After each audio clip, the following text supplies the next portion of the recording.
Well, good morning, Gratifly Festival. Most of you are my friends already, so I will spare the pretense, but my name is Michael Garfield, and my seasonal name for this talk is Taking a Cosmic Perspective. It is a improvisational address to the self-similar fractal organizing meta-narrative storyteller in each of us. And I don't always know the way that it's going to go. I prefer it to be sort of like a, variations on a theme. So there won't be, there are some talks online that have been recorded under the same name, but hopefully we will do something that is unique and special to this moment, that is an expression of this, the astrological configuration of this.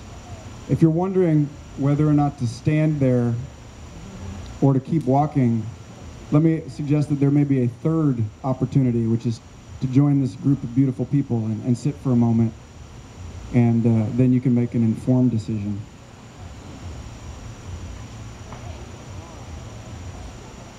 So, my interest in giving talks like this is because when I got out of college in 2005 with a degree in evolutionary ecology, I had spent 2 years studying what they call integral philosophy, which is an attempt to make some sense of the cultural centrifuge of the last 100 years or so. An accelerating world in which cultures are colliding with one another at unprecedented speeds. Electronic communication has condensed places and times together into this collapsed here now, where every religion and every paradigm and ideology and the past and present future are all sort of coexisting within this single space, and consequently the rate of what you might call this sexual exchange of ideas, the recombination of different ways of seeing that once existed, in isolation for hundreds of years in a quite stable fashion, except for when they met at some border zone and erupted into violent conflict. They've all been sort of thrust into the same room together, and we stand here now at this buffet of world traditions, like we're in the grocery store of human experience, standing in front of 200 different varieties of salad dressing, and we don't know what decision to make, and a lot of us are bailing on it and deciding that we don't want salad after all, and we're going to go home and cry. So my interest was in the various schools of philosophy that emerged in order to sort of articulate these different traditions and put them together in a way that allowed each of them to retain their unique but partial truths, and to put these lenses together in such a way that they bring the world into greater focus, rather than just splintering our experience to the point of unrecognizability. Specifically, my interest was in the way that all these different ways of seeing can each shed a unique light on how something emerges out of nothing, or at least how something appears to emerge out of nothing. Everybody's seen the cover of Dark Side of the Moon, where the white light shines through the prism and diffracts into a rainbow. But, the prism works both ways. If you shine a rainbow into the prism, then you get this coherent beam that contains all colors. And, that's the kind of multi-perspectival inquiry that I became fascinated with. Because for the first 22 years of my life, I was really interested in dinosaurs and paleontology and the sort of romantic adventure of going out into the field and finding something that no one else has ever found before. But the more I started asking the big questions, the questions that remain unanswered in the biological sciences, such as where does life come from? Where does mind come from? Where does language come from? The more I realized that the methods of paleontology, which with all due respect, amount to a kind of exalted stamp collection, were not really suitable to answering that question, or rather, they were one color of light that needed to be added to this prismatic view. So, my advisors told me when I was looking for a graduate school that this kind of big question was unsuitable for a graduate program, that no one would accept this because basically it would require studying under a philosophy of science banner and then bringing together department heads from philosophy and linguistics and evolutionary biology and chemistry and physics and various sociology and media theory, and none of these people speak the same language anymore because, like I just said, the rate at which we have been discovering things and accumulating knowledge has only been accelerating, and so all of these people, it's like us, they don't, even specialists in a field, they don't have time to read all of the papers that are published in their own fields anymore. So even the world's experts in self-organization are unacquainted with most of the literature in self-organization because they had no intelligent software agent that was cross-referencing all of the different linguistic ways of people, different cultures of research have decided to discuss this and then brought it together into some coherent search. And we're only now beginning to have the technology that allows us to even contemplate doing such a thing. And 8 years ago when I was getting out of school, it was unthinkable. So, even today, the academic system is basically a system of warring guilds that are each, struggling for some piece of a shrinking academic budget. And it doesn't, there's no way, my advisors informed me, to specialize in synthesis. Which I said, bollocks. There has to be, even if it's not in the academic system, this is the most important thing in the world right now. We need some way of bringing together all of these people, because every force has its equal and opposite counterforce, right? So as you spin something, you have the centrifugal force, but then there's another force that holds it all together, that keeps it coherent. If you look at, for example, a galaxy, and it's kind of funny that this is, kind of a poignant example, because in physics right now, they don't understand what it is that holds a galaxy together. Gravity does not appear to be strong enough. So they've invented dark energy and dark matter in order to account for the fact that the outer rim of a galaxy spins at the same rate as the inner rim of a galaxy. Now, of course, you have this whole other paradigm of physics, the electric universe model, that suggests that the whole galaxy is held together in a magnetic field, that it's operating as a dynamo, and that basically we don't need to confabulate 96% of the universe. We don't need to invent these, in this particular instance, these unseen forces in order to account for the unity and the coherence of the observable world. All we need to do is, like the Russian scientists, start with what we're actually observing and work backwards from that, you know. So starting from, for example, like British scientist Rupert Sheldrake, starting from the fact that pretty much everyone in the world has had some kind of psychic experience, and therefore it actually, you know, Richard Dawkins claimed, you know, that extraordinary claims require extraordinary evidence. And Sheldrake made the point that psychic phenomena is not the extraordinary claim. It's actually, the extraordinary claim is that everyone in the world is deluded and that this stuff is not happening. And every field is going through its own kind of, its own shift with respect to this stuff.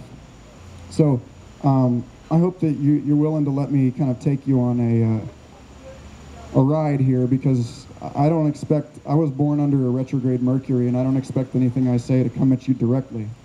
I'm going to kind of walk the coastline of the idea, and, you know, in so doing, hopefully I will perform the kind of pattern recognition, associative, connective, integrative, you know, thought that I'm attempting to communicate here, rather than just speaking it outright. It's also like, you know, I'm on the heels of a beautiful sunrise set by Rab, and about 20 minutes of sleep here. That 20 minutes of sleep is my gift to you. But at any rate, the point is that this talk, Taking a Cosmic Perspective, is about the problem of a world that is moving too fast for us to understand, and the solution of looking for patterns in all of this that can help us comprehend the confusion of an age of transition, an age in which, in pretty much every way, culturally, societally, technologically, you know, in terms of our language, our consciousness, our definition of self, what it means to be a human being, you know, what it means, you know, what nature means. All of these things are undergoing a transition that I would consider roughly equivalent to, you know, the transition between ice and water, you know, and there's this notion, you know, like let's start from that kind of ancient hermetic or alchemical principle, you know, as above, so below, and as within, so without, and start by orienting ourselves along two basic axes. You know, one is that the inner world and the outer world are reflections of one another, and that the macrocosm and the microcosm are reflections of one another.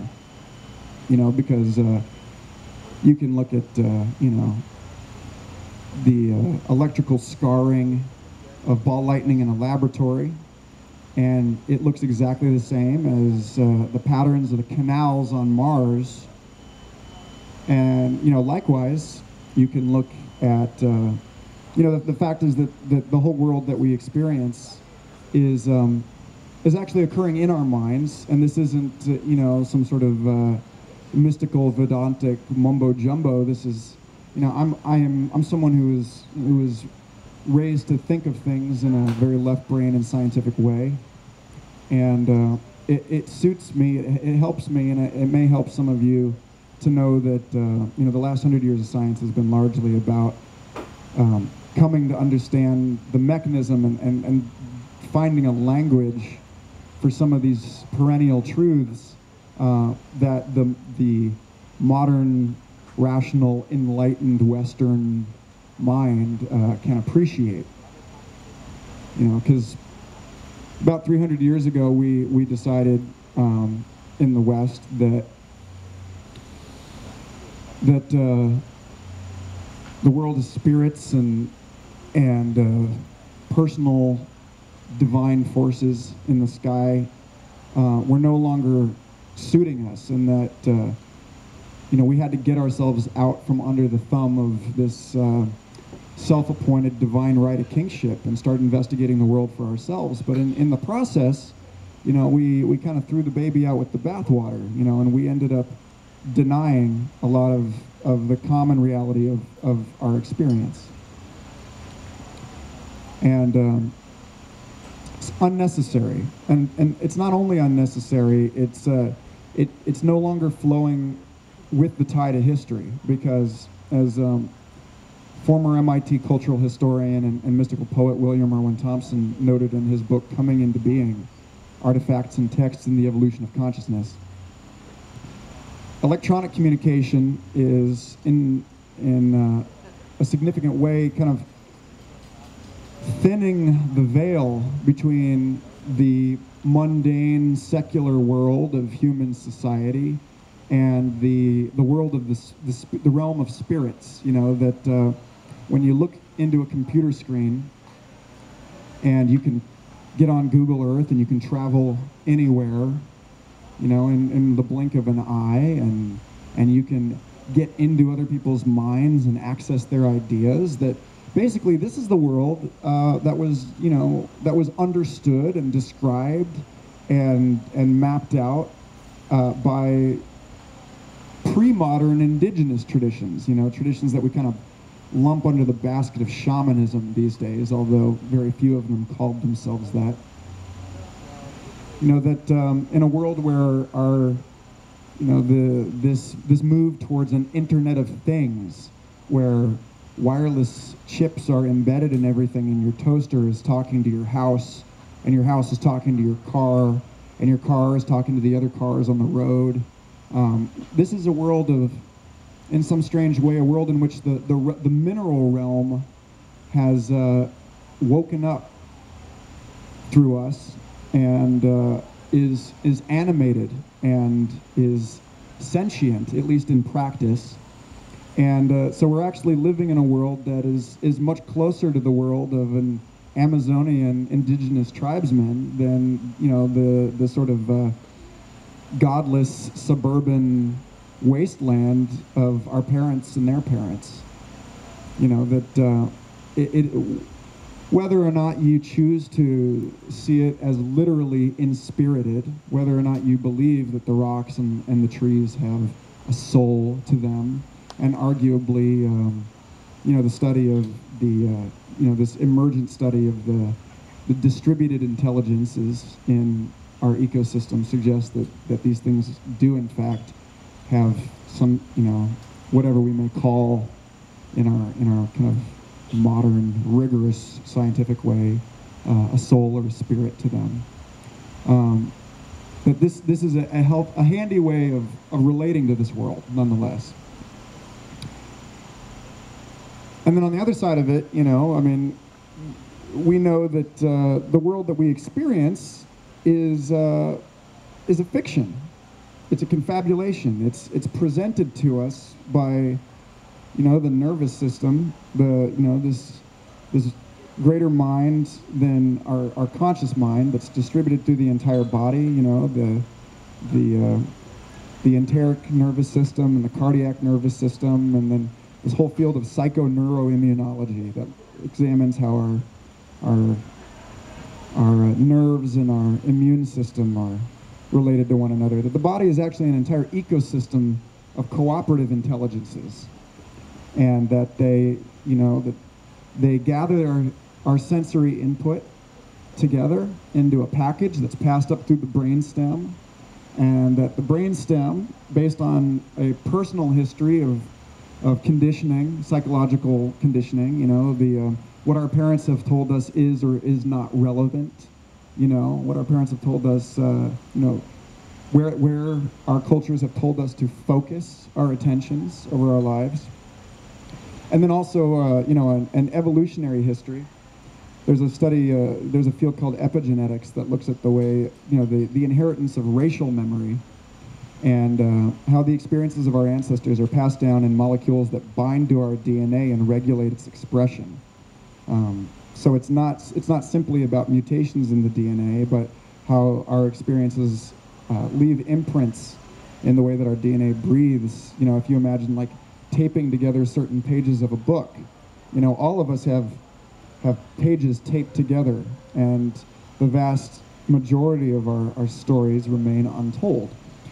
So there's a genetic filter, there's a cultural filter, and by the time all of that wild diversity of sensual experience makes its way into our conscious awareness, we're only experiencing the very tiniest sliver of it, less than 1/100th of what we're actually capable of perceiving.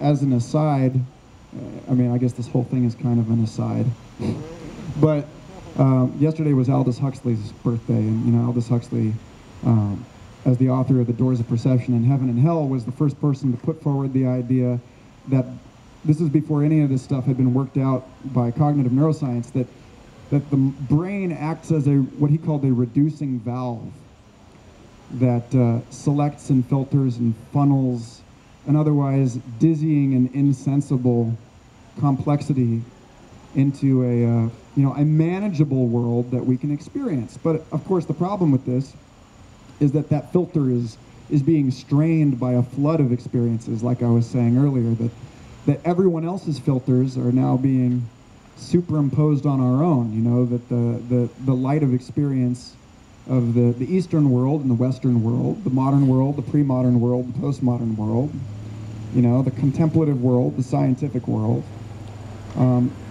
all of these are being launched on us at the same time. You know, we have agrarian societies living inside industrial societies, living inside informational societies, and then all of this is you know, precipitating within a field of this, you know, what Peter Russell said was an emergent wisdom economy.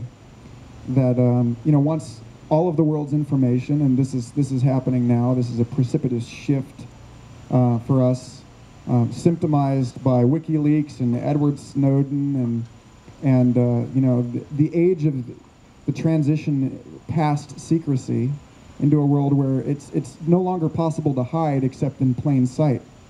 You know, but the flood of information that we are just now as a species learning to manage, learning to make sense of, is so vast and so powerful that it's overwhelming any particular system that we have used in order to make sense of it.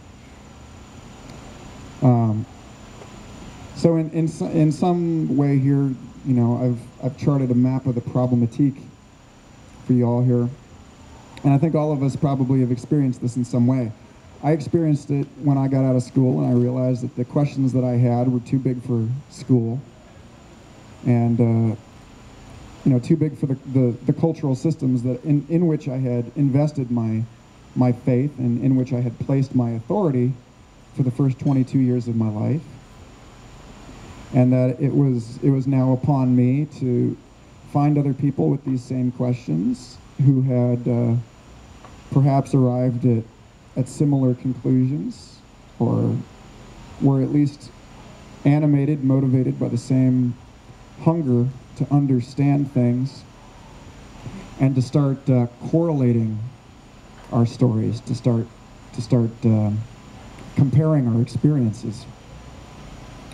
Because ultimately, I think you know, the new worldview that's emerging out of this is a worldview in which we can no longer accept this what philosophy calls naive realism. This notion that there is a world out there to be explored, and in its place, you know, once we've burned everything down through, you know, deconstructing the ways in which all of our words are embedded in an unconscious sea of cultural information, and all of our ideas are resting on these assumptions that can only be pointed out to people with different by people with different assumptions.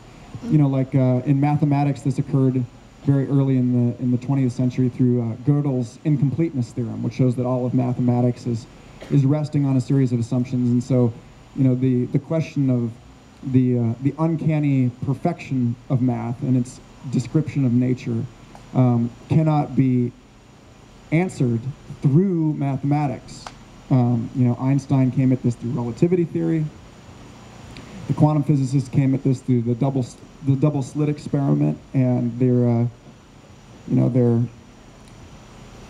need to posit a higher order of reality in which something can be both wave and particle at the same time, and that it's only through our experience of it that we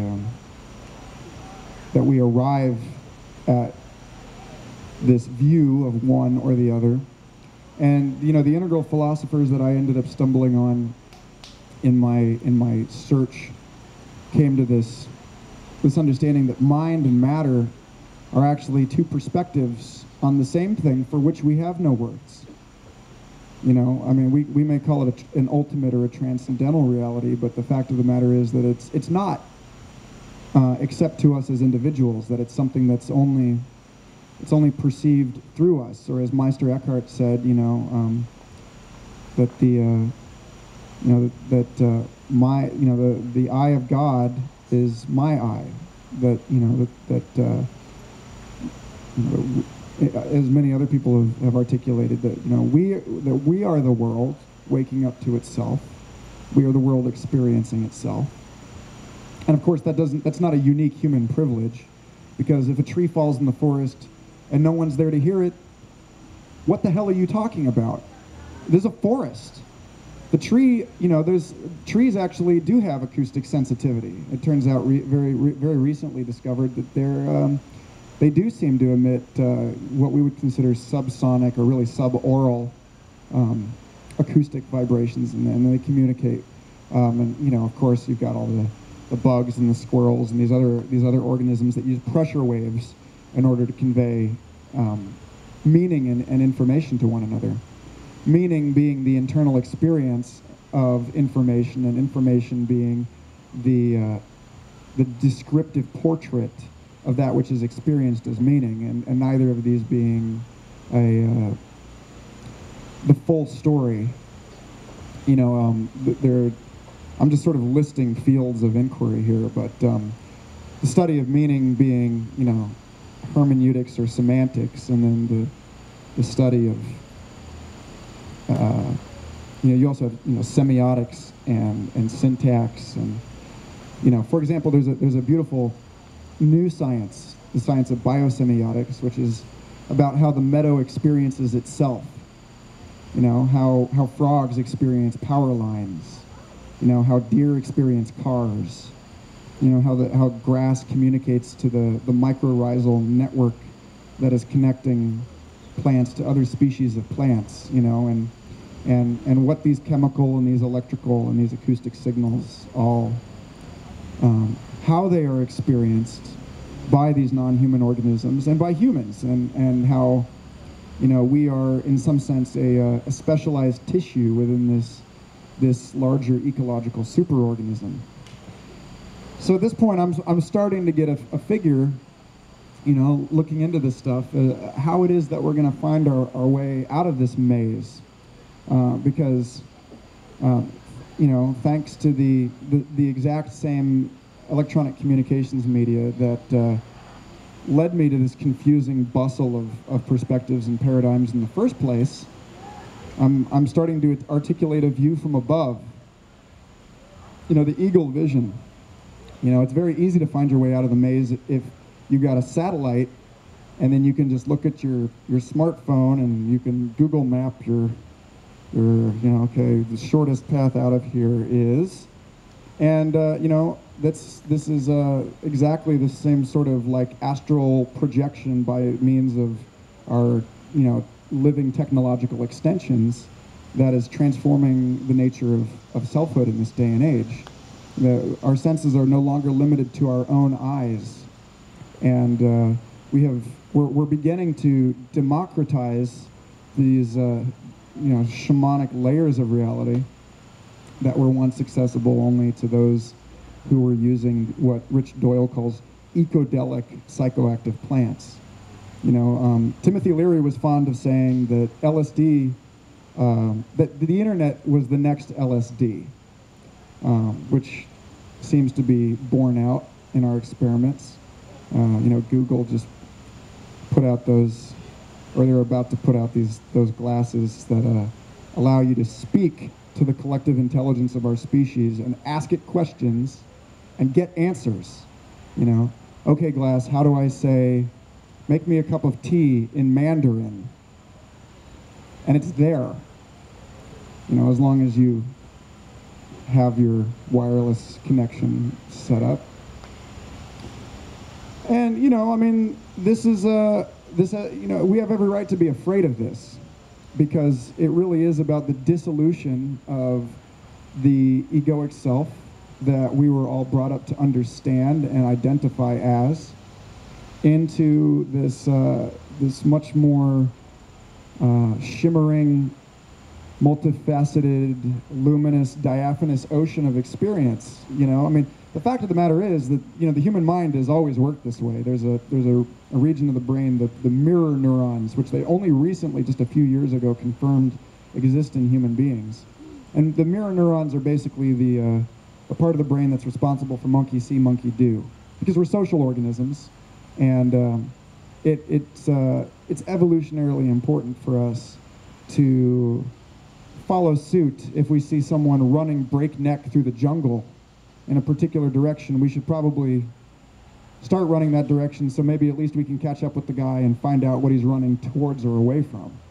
You know, I personally, anytime I see somebody doing acro yoga, I can't just stand there.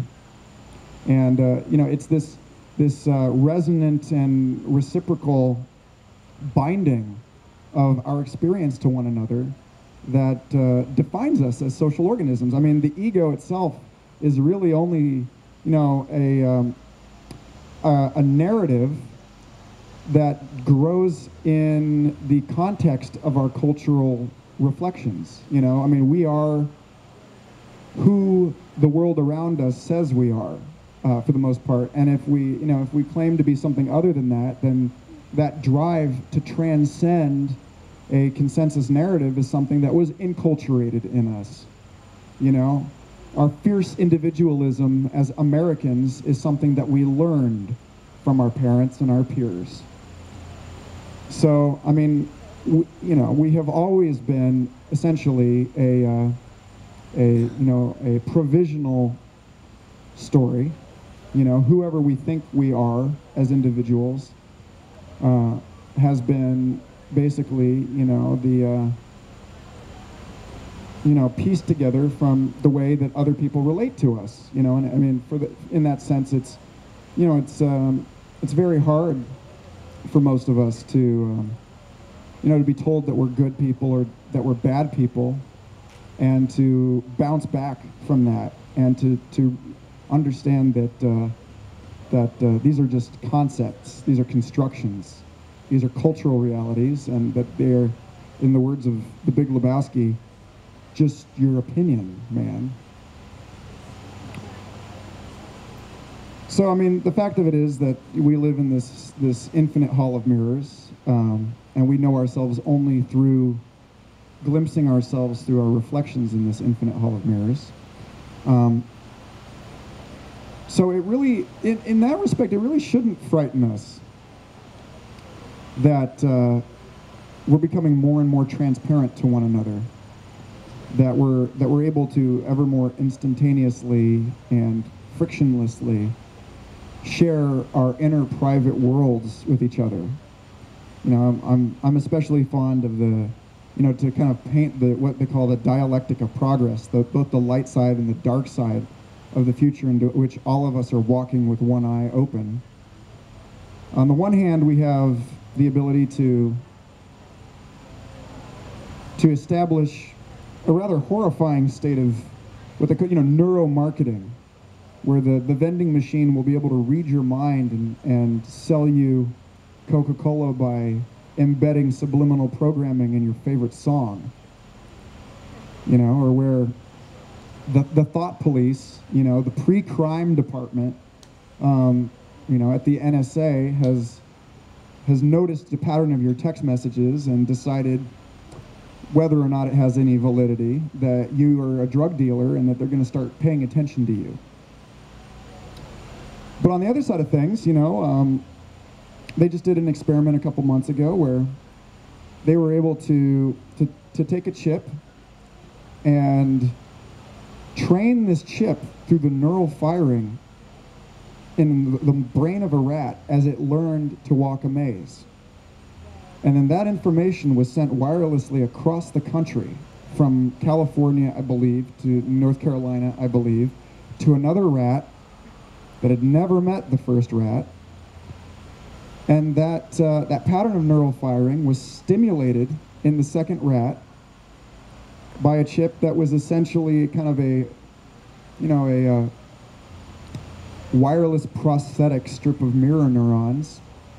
And without ever having run that maze, that rat was able to figure out the maze. In a couple of years, as we develop this technology and we figure out ways to do it in a less intrusive fashion that's less likely to lead to seizures or brain cancer, we'll be able to do things through the direct magnetic induction of experience. A really fabulous example in science fiction cinema is in Demolition Man, where Sylvester Stallone and Sandra Bullock wear the sex helmets, and they get to share one another's inner experiences in a love-making, conjoined virtual reality environment. Where we'll be able to experience one another's orgasms, or we'll be able to see finally and conclusively once and for all just how lonely it is to be rich, and just how lonely it is to be poor. And then we will all know that we're all insecure and that we're all lonely. And this will be the sort of the global version of this. It'll be like the fall of the Berlin Wall, only that wall will be between us. And at that point, what left is there to argue about between the Israelis and the Palestinians? This is something that has been achieved at a much slower and low fidelity rate by Desmond Tutu, when he and some other people organized the reconciliation in South Africa after the apartheid, and they brought together all of these people who had been attacked and wounded, and their families had been murdered by these roving gangs, these death squads. And by creating a safe context, a safe environment where both sides were promised that they would not come to physical harm, these people were allowed to tell the story of their oppression. And then their oppressors were allowed to give their voice. And oftentimes the story went something like this. At the age of 6, I was kidnapped from your village. And because you live in a brutal and impoverished world, you had neither the means nor the resources to leave your village, to strike out into the jungle, and to seek out the children that had been stolen from you. And so from a very young age, I was tortured, and I was trained in a world of violence, and I learned nothing but violence. And so when I returned to your village, all I had was rage and murder in my heart. And upon hearing these stories, it's the real gap between people is a question is why? Why are you doing this to me? Why is this happening? And I have a lot of hope that in spite of the the various weaponized potentials, the various the dark side that is available to us, through these kind of godlike magical technologies that are descending into our world from the imaginal realms at this point in our history, that when everything is said and done, the world on the other side will be a world in which it will be very difficult to abuse the power that we have, because power can only be abused in secret. You can't get away with anything anymore, and that the whole system of law will have been reformed, revolutionized, by the fact that we have no privacy anymore. So on the one hand, it will be impossible to get away with a crime, but on the other hand, the whole notion of crime will be redefined, and we're already seeing this. I mean, in the last 30 years, it went from a federal offense to distribute pornography to a legitimate business, and we're seeing something similar happen, although, you know, on a much slower pace with drug law reform. And, you know, you have, you know, even earlier cultural precedents with the Kinsey report, you know, where they did this vast anonymous survey of everyone's sexual habits, and all these, you know, cloistered suburban people, you know, locked up in their private worlds, believed that they were the only ones that had any kink, you know, believed that they were the only ones that were pretending to be straight. And it turned out, you know, when you actually examine these things when you look at the maze from above, that everybody's a little kinky, and, you know, most people are a little queer. And, you know, likewise, you know, I mean, you know, when Sasha Shulgin was, you know, dealing with, you know, his federal court case for his psychedelics laboratory, you know, they were pulling him up on the, you know, they were trying to charge him with, you know, the distribution of tryptamines. This is funny because this is a chemical that occurs in the human brain. And so everyone in the courtroom, you know, the judge, the jury, the prosecutor, all of these people are guilty of that crime. Whether, you know, they don't necessarily realize that, but, you know, there are a lot of cases where, you know, the people, you know, you look at the, you know, the Catholic priests that are condemning that behavior. At the same time, you know, there's, oh, somebody got a picture of that priest touching himself under the robe, or, you know, there's these, you know, we're living in the age of scandals and whistleblowing, and it's ultimately a good thing. You know, I assure you that it's a little, you know, it's terrifying because we're used to having our privacy, but, you know, privacy, just like this this notion that we live in a dispirited and atheistic cosmos, is an idea that's only been around for a couple hundred years, and it's an extraordinary delusion. You know, I was a couple years ago, I had the opportunity to speak to John Perry Barlow, who is one of the co-founders of the Electronic Frontier Foundation.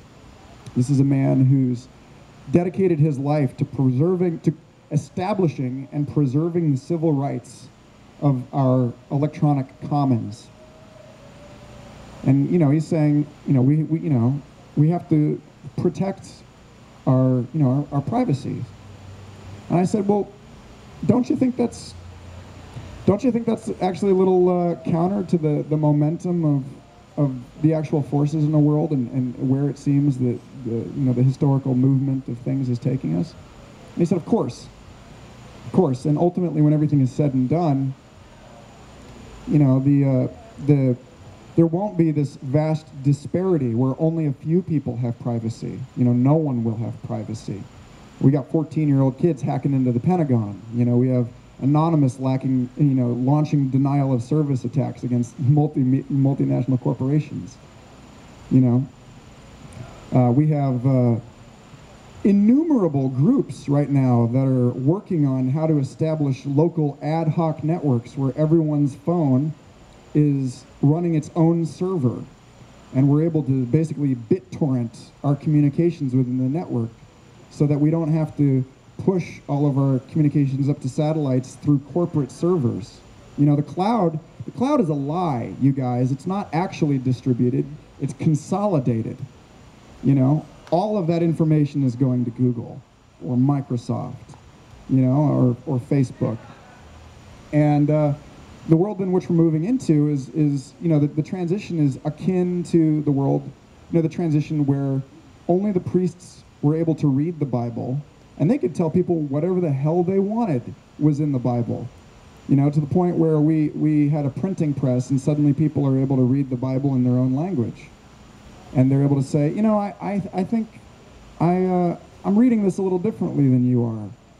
You know, and likewise, you know, we're moving into a world where, you know, the means, you know, to put it in kind of a Marxian perspective, the means of production belonged to somebody, and slowly, to us on the personal level perhaps, but, you know, very rapidly from a historical point of view, they're starting to belong to everyone. You know, the world of industrial manufacture. You know, the first place you see this is in the Creative Commons and digital media, digital desktop publishing. You know, look at writing and in music production, as sort of these more ethereal and ephemeral formats where this stuff is happening first, because you don't actually need to stamp a physical product. You can send a digital file across the ethers, across the world. And so, you know, what we saw with peer-to-peer file sharing and the whole Napster scandal and the Pirate Bay, this is starting to happen to the world of things through, the 3D printing and additive manufacturing. So in just outside of my hometown in Austin, Texas, is a guy who put plans online for 3D printed gun. And of course, the federal government freaked out about that because they don't want a well-armed militia. And it raises some difficult questions, because really, do we want everyone to have guns? I'm going to suggest that we do.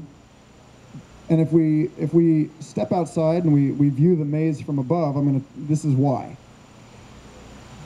When only one country in the world had an atomic bomb, we had Hiroshima and Nagasaki.